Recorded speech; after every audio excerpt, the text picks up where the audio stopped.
বাদশাহ হারুন আর রশিদের নাম শুনছেন আপনারা? তার সন্তানের নাম মামুনুর রশিদ। কি নাম? মামুনুর রশিদ। মামুনুর রশিদ রাজ্যের কোনো ফিকির তার মাথায় নাই, শুধু ঘুরে চলে, এই করে সেই করে। এক পর্যায়ে মন্ত্রী উজির নজির এসে বাদশাহ হারুন আর রশিদকে বলল যে আপনার ছেলে মামুনুর রশিদ সে তো দেশের কোনো ফিকিরই করে না, আগামীতে সে হবে বাদশাহ। ও কেমন কেমন পাগলা টাইপের, কথাই বলতে চায় না, সারাক্ষণ মুখ নড়ায়, টুট নড়ায়, ও কি যেন একা একাই করে। মামুনুর রশিদকে ডাকলেন বাদশাহ হারুন আর রশিদ, বাবা তোমার কি চিন্তা নাই? বলে আব্বু কিসের চিন্তা? বলে আগামীতে তোমাকে রাষ্ট্রের প্রধান হতে হবে, তোমাকে বাদশাহ হতে হবে, আর তুমি এগুলি ফিকির না করে কি করো, কই যাও তুমি? বাদশাহ হারুন আর রশিদ এ কথা বলতে মামুনুর রশিদ মুস্কি হাসিতে বলল, আব্বু আপনি ছোট রাজত্বর কথা বলতেছেন, আমারে এই রাজত্বর দরকার নাই, এ পুরা পৃথিবীর রাজত্ব আমি তো কন্ট্রোল করি, এ পুরা পৃথিবী আমার কথায় চলে। বলুন তো পুরা পৃথিবী কি ওর কথায় চলে না আল্লাহর কথায় চলে? বাদশাহ হারুন আর রশিদ গভীর পর্যন্ত ঢুকতে পারেনি, বুঝে নেই। আরে বাবা তুমি এটা কি বললা? তোমার কথা সবকিছু হয়? হ্যাঁ আমার কথা সবকিছু হয়, সবকিছু আমার গোলামি করে। শুধু এই রাজ্য না, পুরা পৃথিবীর, শুধু এগুলি না, পশু পাখিও আমার গোলামি করে বাবা। বাদশাহ হারুন আর রশিদ ভাবলেন যে আমার চেয়ে তুই বড় বুজুর্গ? বাবা বলতেছে আমার চেয়ে বড় বুজুর্গ? বলে হ্যাঁ। বলে পশু পাখিও তোর কথা শুনে? বলে হ্যাঁ আমার কথা শুনে। বলে ওই যে একটা গাছের ডালে বসে আছে। মামুনুর রশিদ তখন বাবাকে বলল, আব্বু আপনি কি পরীক্ষা করতে চান? বলে হ্যাঁ দেখাও। বলে ওই যে গাছের ডালে একটা পাখি আছে, আপনি বাদশাহ হারুন আর রশিদ, আমি আপনার ছেলে মামুনুর রশিদ, একটু ডাক দেন দেখি পাখি আপনার কাছে আসে কিনা। বাদশাহ হারুন আর রশিদ ডাক দিলেন, পাখি আমার হাতে আয়। পাখি আসেও না, এদিকে তাকায় না। আবার ডাক দিল, পাখি আমার হাতে আয়, কিন্তু পাখি আসে না। আবার ডাক দিলেন 3 বার, এরপরে পাখি আসে না। মামুনুর রশিদ বলল, আব্বু আপনার ডাকে আসবে না, আমি কি ডাক দিব? বলে দেখি ডাক দাও। মামুনুর রশিদ ডেকে বলল, পাখি আল্লাহর হুকুমে আমার হাতে চলে আয়। পাখি সাথে সাথে চলে আসলো। সেই সময় বলল, বাবা কিছুই বুঝলাম না, আমার ডাকে আসলো না, তোমার ডাকে আসলো? মামুনুর রশিদ যখন ডেকে বলল, আব্বু আমি তো দুনিয়ার রাজত্বর চিন্তা করি না, আমি তো মানুষের ফিকির করি না, আমি আমার রবের গোলামি করি। আল্লাহ বলেছেন হুয়াল্লাযী খালাকালাকুম মা ফিল আরদি জামিয়া। কোন মানুষ যদি আল্লাহর গোলামি করে, সারা পৃথিবী তার গোলামি করবে। ওই পাখিকে তো তৈরি করেছে আমার গোলামির জন্যে, আমি ডাকবো আর আমার গোলাম আসবে না, তা তো হইতেই পারে না। বলবেন হুজুর পাখি নিজের স্ত্রী কথা শুনে না, নিজের জন্ম দেওয়া সন্তানই কন্ট্রোলে নাই, কেমনে থাকবে? আপনি তো আল্লাহর কন্ট্রোলে নাই। সম্মানিত শুধু খুব ভালো করে বুঝবেন, আমি যদি রবের কথা মানি, রবের গোলামি করি, সারা দুনিয়া আমার গোলামি করবে। আমি যদি রবের গোলামি, রবের চয়েসফুল বান্দা না হই, তামাম দুনিয়ার কেউ আমার পক্ষে আসবে না, সবগুলাই বিপক্ষে যাবে। এই জন্য পৃথিবীর সাহাবায়ে কেরাম শুধুমাত্র ইবাদতের জন্য পাগল ছিলেন। আর আমরা মানুষ আল্লাহর সব নিয়ামত ভোগ করি, আল্লাহ তৈরি করলেন যেই টার্গেটে, সেই টার্গেট থেকে আমরা এখন অনেক দূরে। এক কিতাবের মধ্যে পড়েছি যে মানুষ গোলামি করে না, অথচ আল্লাহকে সেজদা দেওয়া অনেক বড় নেকির কাজ। আল্লাহর যত ইবাদত আছে এর মধ্যে আল্লাহ সবচেয়ে বেশি চয়েস করে কোন মানুষ যখন আল্লাহকে সেজদা দেয়। কোন কোন কিতাবের মধ্যে পড়েছি, কথাটা সহি না গলত এটা বলতে পারবো না, এটা আমি শুধু এক জায়গায় এক বইয়ের মধ্যে পেয়েছি, বইটার নাম আমার মনে নেই। জিবরাইলকে নাকি আল্লাহ যখন তৈরি করেছে, জিবরাইল আলাইহিসসালাতু ওয়াসসালাম আল্লাহকে নাকি বলেছিলেন, আল্লাহ আপনি তো আমাকে তৈরি করলেন, কোন ইবাদতে আপনি বেশি খুশি হন? আল্লাহ পাক বললে, কেউ যদি আমাকে সেজদা করে আমি সবচেয়ে বেশি খুশি হই। জিবরাইল এক টানা 50,000 বছর সেজদা করেছে, এক কিতাবের মধ্যে আছে। 50,000 বছর পরে জিবরাইল মাথা উঠানোর পরে বলল, আল্লাহ আপনি কি খুশি হন নাই? আল্লাহ পাক তখন জিবরাইলকে বলল, জিবরাইল তুমি 50,000 বছর এক টানা লাগাতার সিজদা করেছ আমাকে খুশি করার জন্যে, কিন্তু তোমাকে বলতে চাই শুনো, এই পৃথিবীতে এমন একজন নবী যাবে, ওই নবীর উম্মত আখিরি জামানার কি বলে নবী তার উম্মত, ওই উম্মত যদি একটা সিজদা দেয় সুবহানা রাব্বিয়াল আলা এই তিনবার বলবে, তিনবার বলতে এক মিনিটও লাগে না, 3 সেকেন্ড লাগে। এই 3 সেকেন্ডের একটা সিজদার 50,000-এর সিজদা, এই 50,000-এর সিজদার চেয়ে এক সিজদার ওজনটাই বেশি হবে। অথচ আমরা সেই সিজদা রবকে দেই, কথা বলেন না কেন? এখন আমরা কিসের ইবাদত? মসজিদের কাছে থেকে আজান দিলে তখন এতক্ষণ কোনো ব্যস্ততা নাই। যখনই মুয়াজ্জিন আজান দিয়েছে ওর শরীরে কে যেন এখন ইঞ্জেকশন করে, ও আর ওই জায়গায় থাকে না, কয় দোস্ত ঠিক আছে গেলাম, পরে দেখা হবে ইনশাআল্লাহ। মানে এতক্ষণ কোনো সমস্যাই নাই, কোনো অন্য কোনো ব্যস্ততাই নাই। যখন মুয়াজ্জিন আজান দেয় তখন তার ব্যস্ততা শুরু হয়। অথচ সাহাবা একরাম আল্লাহর প্রেমে এত পাগল ছিল, ইবাদতের জন্য সাহাবা একরাম দেশ ছেড়েছে, সম্পদ ছেড়েছে, স্ত্রী ছেড়েছে, সন্তান ছেড়েছে, এরপরেও আল্লাহর ইবাদত তারা ছাড়ে নাই।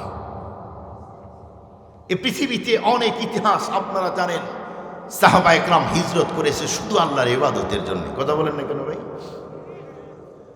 মুসলমান ভাইরা আমার কথাগুলি ঠান্ডা মাথা বুঝবেন। আমি অল্প কিছু সময় আপনাদেরকে বন্ধুরা আমার সাহাবা একরাম কেমন আল্লাহ পাকের ইবাদত করেছে, কারণ মানুষকে তৈরি করেছে আল্লাহর ইবাদত গোলামি দাসত্ব করার জন্যে। এই জন্যে সাহাবা একরাম বন্ধুরা আমার শুধুমাত্র কেবলমাত্র ইবাদত করেছে তাই নয়, এ পৃথিবীর ইতিহাস এমনকি বন্ধুরা আমার বাংলাতে একটা বই পাওয়া যায় কোটিপতি সাহাবী। এই বইয়ের লেখকের নাম হলো বন্ধুরা আমার মোহাম্মদ আরিফুল ইসলাম। এই কিতাবটা বইটা আপনারা পড়লেই জানতে পারবেন সাহাবা একরামের বন্ধুরা আমার কোটি কোটি টাকার সম্পদ ছিল, দুনিয়ার জন্য অনেক কাজ করেছেন, দুনিয়াতে বিজনেস করেছে বন্ধুরা আমার, ব্যবসা করেছে, অনেক কাজ করেছে, কিন্তু পৃথিবীর কোনো সাহাবা একরাম বন্ধুরা আমার নেকির কোনো কাজ বাদ দিয়ে করে না। কিন্তু আমরা তো শুধুই দুনিয়া দুনিয়া দুনিয়া। রব্বুল আলামিন আমাদেরকে যেই টার্গেট নিয়ে তৈরি করলো সেইটা হলো ইবাদত। সেই ইবাদত থেকে বন্ধুরা আমার অনেক দূরে আমরা, কিন্তু সাহাবা একরাম বন্ধুরা আমার ইবাদত থেকে দূরে থাকে নাই। একটা মাত্র বন্ধুরা আমার বোঝার জন্য একটা মাত্র ঘটনা বলি, তাহলে বুঝবেন। আল্লাহর পয়গম্বরের কাছে অনেকগুলি সাহাবী এসে বলল, নবীজি এতদিন পর্যন্ত আল্লাহ চিনি নাই, জান্নাত জাহান্নাম চিনি নাই, আপনাকেও চিনি নাই, এখন যেহেতু আল্লাহ চিনেছি, আল্লাহর প্রেমে আমরা এমন পাগল হয়েছি, আমরা এখন নামাজ পড়তে চাই, কিন্তু মক্কার মানুষগুলি আমাদের ইবাদত আর নামাজ পড়তে দেয় না। নবী আলাইহিস সালাতু ওয়াস সালাম তখন ডেকে বলল, সাহাবী তোমরা যদি মক্কার জমিনে ইবাদত করতে তোমাদের যদি কষ্ট হয়, এই মুহূর্তে আমি তোমাদেরকে শুধুমাত্র কেবলমাত্র একটা মাত্র পরামর্শ দিতে চাই। এক পর্যায়ে আল্লাহর পয়গম্বর সাহাবীদেরকে তখন ডেকে বলল, শোনো, এই মুহূর্তে তোমরা হাফসায় যাও, সেই জায়গায় বন্ধুরা আমার একজন রাজা আছে, উনি বন্ধুরা আমার নাজ্জাশী বাদশা, উনি অনেক ভালো, খ্রিস্টান হলে মানুষের উপরে আক্রমণ করে না। এ কথা বলেই যখন বন্ধুরা আমার সাহাবীদেরকে বিশ্বনবী এ কথা বলল, এক পর্যায়ে তামাম সাহাবা একরাম সেই সময়ে হাফসায় যাওয়ার জন্য পাগল পারা। সেই সময় নবীজি বলল, তোমাদের হাফসায় পাঠাবো, তোমাদের তো একজন আমির দরকার, কাকে বানানো যায়? সেই মুহূর্তে বিশ্বনবীর বন্ধুরা আমার আপন একজন চাচতো ভাই ছিল হযরতে জাফর রাদিয়াল্লাহু তাআলা আনহু। সেই মুহূর্তে জাফরকে তখন ডেকে বলল, জাফর আমি তোমাকে এই কাফেলার আমির বানিয়ে এখন তোমারে পাঠিয়ে দিলাম। এক পর্যায়ে বন্ধুরা আমার কিতাবের মধ্যে আসছে 70 অথবা 80 জনের কাফেলা নিয়ে হযরতে জাফর রাদিয়াল্লাহু তাআলা আনহু বন্ধুরা আমার যখন হাফসায় গেল, যাওয়ার পরে লম্বা টাইম পর্যন্ত নামাজ পড়ে বন্ধুরা আমার, এরপরে কোরআন পড়ে, শুধুই মজা, কারণ মক্কার জমিনে ইবাদত করতে পারে নাই, মক্কার মানুষগুলি নির্যাতন করেছে। সাহাবা একরাম মতি বন্ধুরা আমার হাফসায় শুধুই আল্লাহর ইবাদত আর বন্দেগীর মধ্যেই লিপ্ত হয়ে যায়। এদিকটা মক্কার লিডারগুলি আবু সুফিয়ানের মাথা বন্ধুরা আমার হেট হয়ে গেল। আবু সুফিয়ান মক্কার লোকদেরকে বলল, কিরে অমুক অমুক অমুক অমুক কই গেল, দেখা যায় না। সেই মুহূর্তে একজন এসে বলল, তারা তো এখান থেকে হাফসায় গিয়েছে, এ কথা বলতেই বন্ধুরা আমার আবু সুফিয়ান মক্কার লিডারদেরকে তখন ডাকলো। এক পর্যায়ে ডাকার পরে বন্ধুরা আমার দ্রুত একটা মিটিং কল করলো। মিটিং করার পরে তখন তাদেরকে বলল, শোনো, যেই মানুষগুলি মক্কার জমিন থেকে বন্ধুরা আমার হাবশায় গিয়েছে, ওই মানুষগুলি ওই জায়গায় দেওয়ার পরে ইসলামের প্রচার করবে, ধর্মের প্রচার করবে, আর আমরা তো কোনো অবস্থাতেই তাদের ধর্মের প্রচার করতে দিব না।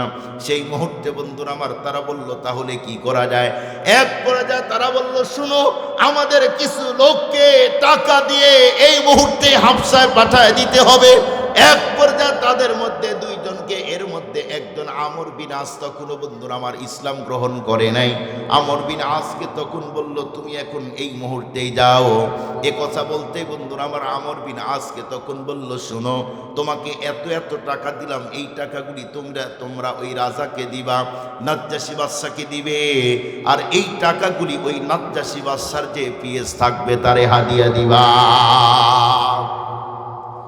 মুসলমান ভাইরা আমার, এক পর্যায়ে যখন টাকা দিয়ে নাজ্জাশী বাদশার কাছে আমর বিন আসকে পাঠায় দিল, সেই মুহূর্তে আমর বিন আস বন্ধুরা আমার যখন হাবশা চলে গেল, এক পর্যায়ে যাওয়ার পরে বন্ধুরা আমার বাদশার অ্যাসিস্ট্যান্টকে বলল, শোনো, আমরা এসেছি মক্কার জমিন থেকে, মক্কার লিডারগুলি আমাদেরকে পাঠিয়েছে। তখন বলল, বলো দেখি কি জন্য আসছো, কারণ কি আমি এগুলি জানতে চাই। এক পর্যায়ে বন্ধুরা আমার কিছু টাকা সর্বপ্রথম দিয়ে দিল। এরপরে ওই পিএসকে তখন বলল, এগুলি বাদশার জন্যে, এগুলি তোমার জন্যে হাদিয়া। এক পর্যায়ে বন্ধুরা আমার তখন ডেকে বলল, কারণ কি, বলো কি জন্যে আসছো। সেই মুহূর্তে বন্ধুরা আমার আমর বিন আস ডেকে বলল, শোনো, আমার দেশ থেকে কিছু মানুষ আসছে, যেই মানুষগুলি কিছুই জানে না, পাগল অবুঝ, এরা নতুন একটা ধর্ম আবিষ্কার করেছে, ওই ধর্মের দাওয়াতগুলি এখন তোমাদের দেশের মধ্যে দিতে চায়। সেই মুহূর্তে বলল, তুমি একটু তোমার রাজার সঙ্গে আমাদেরকে দেখা করার সুযোগ করে দাও। এক পর্যায়ে বন্ধুরা আমার রাজার তখন পিএস বলল, না, এখন দেখা করার সুযোগ নাই, আগামীকালকে বন্ধুরা আমার রাজা যখন অফিস টাইমে বসবে তখন যাবে, তখন তোমাদের সঙ্গে আমি দেখা করাই দিব, কথা বলাই দিব। এ কথা বলতেই বন্ধুরা আমার পরের দিন যখন হয়ে যায়, এক পর্যায়ে বন্ধুরা আমার রাজা যখন চেয়ারের মধ্যে বসে আছে, ওই আমর বিন আস তখন রাজার দরবারে ঢুকতে গিয়ে রাজাকে সেজদা দিয়ে রাজার সামনে যায়। যেই মুহূর্তে রাজাকে সেজদা দিল, এক পর্যায়ে রাজা জিজ্ঞাসা করলো, বলো বলো কি জন্য আসছো, তোমাদের নেতা আমার কাছে কেন পাঠিয়েছে? সেই মুহূর্তে তখন ডেকে বলল, রাজা, আমাদের দেশ থেকে কিছু মানুষ পালিয়ে এসেছে, যেই মানুষগুলি এদেশে আসার পরে আপনার বন্ধুরা আমার আপনার ধর্ম প্রচার করে না, ওরা আমাদের ধর্মের বিরুদ্ধে কথা বলে, লোকগুলি পাগল অবুঝ, কিছুই বোঝে না, এই লোকগুলিকে নেওয়ার জন্য এই মুহূর্তে আমরা এসেছি।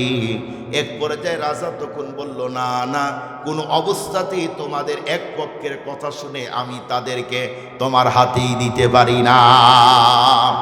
সেই মুহূর্তে রাজা পিএসকে ডেকে বলল, যাও যাও, মক্কার জমিন থেকে যেই মানুষগুলি আমাদের এখানে এসেছে ওই লোকদেরকে আমার সামনে হাজির করে দাও। এক পর্যায়ে বন্ধুরা আমার যখন রাজার পিএস গেল, যাওয়ার পরে তাদেরকে বলল, তোমাদেরকে এখনই রাজা ডেকেছে। এক পর্যায়ে লোকগুলি বলল, শোনো, আমরা তো রাজার কাছে যাব, কিন্তু রাজার কাছে ঢুকতে গেলে তো রাজাকে সেজদা দিতে হয়, আমরা তো মুসলমান, এক আল্লাহ ছাড়া অন্য কাউকে আমরা সেজদা দিতে পারি না। আমর বিন আস তখন ডেকে বলল, রাজা, এরা এমন একটা ধর্ম গ্রহণ করেছে, ওরা আপনার কি বলে ঈসা নবীকে, আপনাদের নবীকে এবং ঈসা নবীর মাকে ওরা গালি দেয়, বোকা দেয়, ওরা আল্লাহর পুত্র এবং আল্লাহর স্ত্রী হিসাবে বিশ্বাস করে না। রাজা তখন শুনেই জাফরকে ডেকে বলল, জাফর, এটা কি শুনলাম, তোমরা নাকি আমাদের নবীর ব্যাপারে এবং তার মায়ের ব্যাপারে তোমাদের ভিন্ন কথা।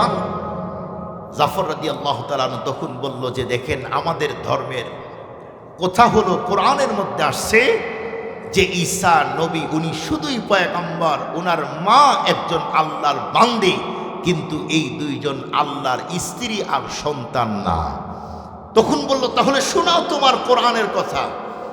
এক পর্যায়ে যখন সেই সময় জাফর রাদিয়াল্লাহু তাআলা সূরা মরিয়ম তেলাওয়াত করা শুরু করলো, পড়তে পড়তে নজর করে দেখে রাজা তখন কান্না শুরু করে দিয়েছে, রাজার চোখ দিয়ে পানি পড়া শুরু হলো। এক পর্যায়ে রাজা তখন ডেকে বলল, শোনো, তুমি যেই গ্রন্থ, যেই কোরআন তেলাওয়াত করলে, নিশ্চিত এইটা সত্য কিতাব, আর তুমি যা বলছো এটা সত্য। রাজা তখন, নাজ্জাশী বাদশাহ তখন জাফরকে ডেকে বলল, জাফর তুমি আমাকে কালেমা পড়ায় মুসলমান বানায় দাও।